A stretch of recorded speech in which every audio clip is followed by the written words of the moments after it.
मेरे सरकार का मुझ पे जो करम हो जाए। मेराज भाई देखें कि मेरे सरकार का मुझ पे जो करम हो जाए तो मदीने का सफ़र एक कदम हो जाए। कि मेरे सरकार का मुझ पे जो करम हो जाए तो मदीने का सफ़र एक कदम हो जाए। और पाँव हसनैन करीमैन जो आकर रख दें मेरा छोटा सा मकान बाग़े एरम हो जाए। पाँव हसनैन करीमैन जो आकर रख दें मेरा छोटा सा मकान बाग़े एरम हो जाए। मेरा छोटा सा मकान बाग़े एरम हो जाए। मेरे भाई ने हुजूर सरकार ताजुश शरिया के कलाम को पढ़ने का शरफ़ हासिल किया है, लेकिन इतनी खामोशी के साथ आप बैठे हुए हैं कि मेरे ख्याल से यहाँ आपकी खामोशी से ही कोई फ़ायदा उठा सकता है। यार आप तो इतने दूर बैठ करके अपनी आवाज़ को बुलंद नहीं करते हैं और मेरी बात को सुनने के लिए कीड़े मेरे मुंह तक आ जाते हैं। अल्लाह तौफीक दे हमें हुजूर की नात पढ़ने का, हुजूर की नात सुनने का। वो पाकिस्तान में एक बड़ा अजीम नात खां था, दुनिया उसको कारी जुबैद रसूल के नाम से याद करती थी। खड़े होकर घंटों घंटों हुजूर की नातें पढ़ता था। लोग उसे इनामो इकराम देते, कोई मतलब नहीं। एक दिन कारी जुबैद रसूल से लोगों ने पूछा कि हुजूर कभी उनको भी देख लिया करें जो आपको पैसे देते हैं। तो कारी जुबैद रसूल साहब ने कहा कि यार मैं गुंबदे खजरा देखूं कि गुंबदे खजरा पे जान लुटाने वालों को देखूं। अगर ये माइक वाले मेरे साथ इंसाफ कर दें तो मैं दुआ करूंगा कि अल्लाह इनके कारोबार में बरकत दे, वरना मुसाफिर आदमी हूं, इनके लिए अगर दुआ करके चला गया तो फिर ये माइक कभी नहीं बोलेगा। समझ रहे हो कि मेरे सरकार का मुझ पे जो करम हो जाए। थोड़ी सी अपनी आवाज को बुलंद रखनी है आपको। ए सुन यार, थोड़ी सी अपनी आवाज को बुलंद रखनी है आपको। सरकार की महफिल में आने के बाद जो शरफनामा हमको और आपको मिलता है, ये शरफनामा किसी के हिस्से में नहीं आता है। बगदाद शरीफ एक ऐसी ज़मीन है कि जिस ज़मीन के बारे में इमाम अब्दुल्ला याफ़ई फरमाते हैं कि वहाँ अल्लाह के वली ऐसे ही निकलते हैं जैसे ज़मीन से घास निकलती है। अल्लाह का शुक्र है कि उसी ज़मीन पर सरकार शेख जुनैद बगदादी एक गली से गुजर रहे थे। एक आदमी शराब पी के अल्लाह का नाम ले रहा था। जुनैद बगदादी इरशाद फरमाते हैं कि तुझे शर्म नहीं आती, शराब पीकर अल्लाह का नाम ले रहा है। करीब गए, पानी लाए, उसके मुंह को धुल दिया, साफ कर दिया।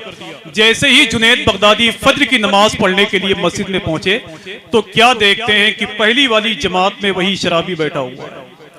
पहली वाली जमात में वही शराबी बैठा हुआ है। जुनैद बगदादी ने इरशाद फरमाया कि अरे तू कहां से आ गया?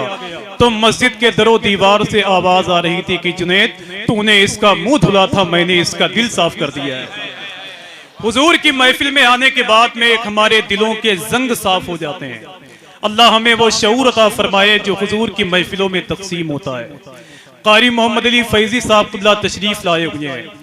मोहतरम सोहराब कादरी साहब तशरीफ लाए हुए हैं। अल्लामा मुफ्ती शहरियार साहब तशरीफ लाए हुए हैं, जिन्होंने हिंदुस्तान में डंके की चोट पर कहा है कि सरकार गरीब नवाज के शहर में रहने वाले, इस मुल्क में रहने वाले जब तक कयामत नहीं आएगी तब तक आबाद रहेंगे इंशाअल्लाह। ऐसा खतीब आपके शहर में आया हुआ है।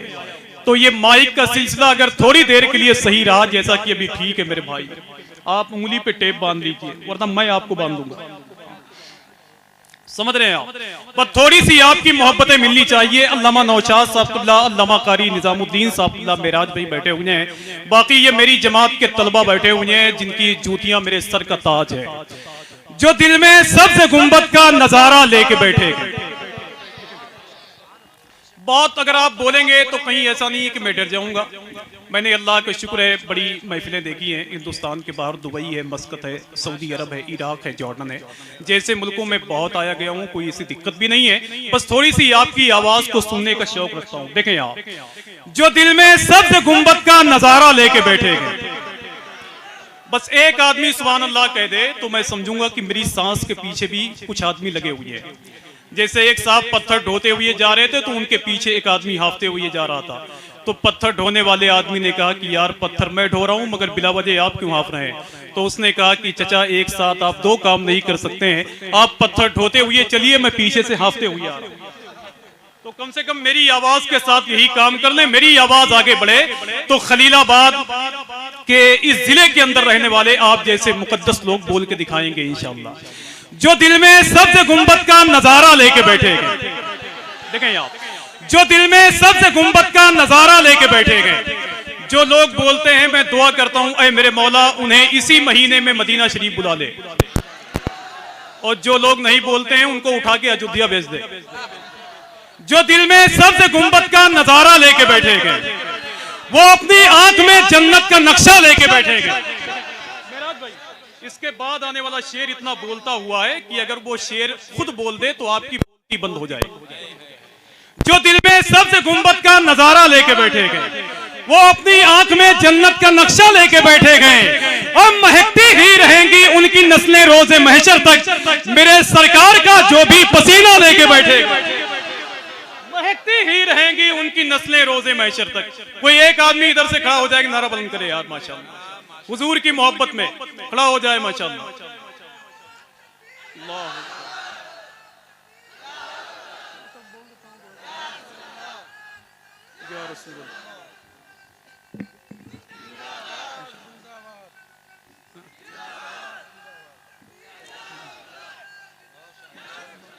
मेरे भाई ने नारा तो लगाया है लेकिन मदरसे का क्या नाम है ये मैं नहीं जान पाया, समझ रहे हैं? मदरसा अशरफुल उलूम सालेहपुर। अल्लाह का शुक्र है कि सरकार मखदूम पाक की निस्बत से इस अज़ीमुश्शान आबादी को मुनव्वर किया है मेरे दोस्तों ने। अल्लाह का बड़ा एहसान है। और मैं आपको बताऊं कि किचौछा मुक़द्दसा मेरा ससुराल भी है। अगर बोलेंगे तो फिर बताऊंगा वहाँ, अगर नहीं बोलेंगे तो फिर नहीं बोलेंगे, समझ रहे हैं आप? अल्लाह का बड़ा शुक्र है। एक शेर पढ़ता हूँ गरीब नवाज सरकार के हवाले से, सुनेंगे आप लोग? कितने लोग जरा हाथों को उठाएं तो माशा। शेर पढ़ के देखता हूँ और आप लोग सिर्फ पैसों का इंतजाम कीजिए कि देना है। जो दिल में सबसे गुंबद का नजारा लेके बैठे, आप खामोश हो गए तो मैं सबको लेके चला जाऊंगा। जो दिल में सबसे गुंबद का नजारा लेके बैठे, वो अपनी आंख में जन्नत का नक्शा लेके बैठे। जो दिल में सबसे गुंबद का नजारा लेके बैठे गए, वो अपनी आंख में जन्नत का नक्शा लेके बैठे गए और महकती ही रहेंगी उनकी नस्लें रोजे महशर तक। मेरे सरकार का जो भी पसीना लेके बैठे गए, और अना सागर ही क्या सारा समंदर जिसमें आ जाए, अबे मेरे ख्वाजा पिया ऐसा कटोरा लेके बैठे गए। अना सागर ही क्या सारा समंदर जिसमें आ जाए, मेरे ख्वाजा पिया ऐसा कटोरा लेके बैठे। ख्वाजा पिया ऐसा कटोरा लेके बैठे। खैर ये तो उनको देना चाहिए जो सफाई मंत्री हैं। मेरे ख्वाजा पिया ऐसा कटोरा लेके बैठे गए। अब अगर आपकी तरफ से इजाजत हो तो सरकार मखदूम पाक के हवाले से एक शेर पढ़ दूं। मखदूम पाक से मोहब्बत करने वाले जरा हाथों को उठाकर बोलें, लब्बैक या रसूल अल्लाह, लब्बैक या रसूल अल्लाह। देखें देखें अल्लामा राशिद साहब एकदम बिल्कुल नया मफहूम है शेर में। देखें आप, कहीं से अगर दिक्कत हो तो पत्थर से मार दीजिए। देखिए, जो दिल में सबसे गुंबद का नजारा लेके बैठे, वो अपनी आंख में जन्नत का नक्शा लेके बैठे गए। मुझे बताया गया कि यहाँ सरकार मखदूम अशरफ के नाम पर बोलने वालों की अच्छी खासी तादाद है। अल्लाह का शुक्र है कि वो ज़ात तो बहुत बड़ी है, वो ज़ात बहुत बड़ी है। इमाम अब्दुल्ला याफ़ई फरमाते हैं कि तर्के सल्तनत के हवाले से दो अल्लाह के वली पूरी दुनिया के वलियों पे फौकियत रखते हैं।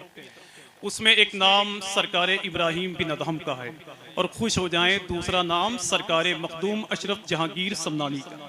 देखें आप, जो दिल में सबसे गुंबद का नजारा लेके बैठे, वो अपनी आंख में जन्नत का नक्शा लेके बैठे गए, महकती ही रहेंगी उनकी नस्लें रोजे महशर तक। मेरे सरकार का जो भी पसीना लेके बैठे हैं, और इधर अहमद रजा वाले, सुने आप, अगर आप कहीं से भी लगा मुझे कि सरकार मखदूम अशरफ जहांगीर समनानी से मोहब्बत करने वाले लोग हैं, तो पूरा शेर इंशाल्लाह पढ़ के जाऊंगा। देखें आप, जो दिल में सबसे गुंबद का नजारा लेके बैठे गए, वो अपनी आंख में जन्नत का नक्शा लेके बैठे गए, और महकती ही रहेंगी उनकी नस्लें रोजे महशर तक। मेरे सरकार का जो भी पसीना लेके बैठे गए, और इधर मखदूम वाले हैं उधर अहमद रजा वाले, बरेली आंख में दिल में किचौचा लेके बैठे गए।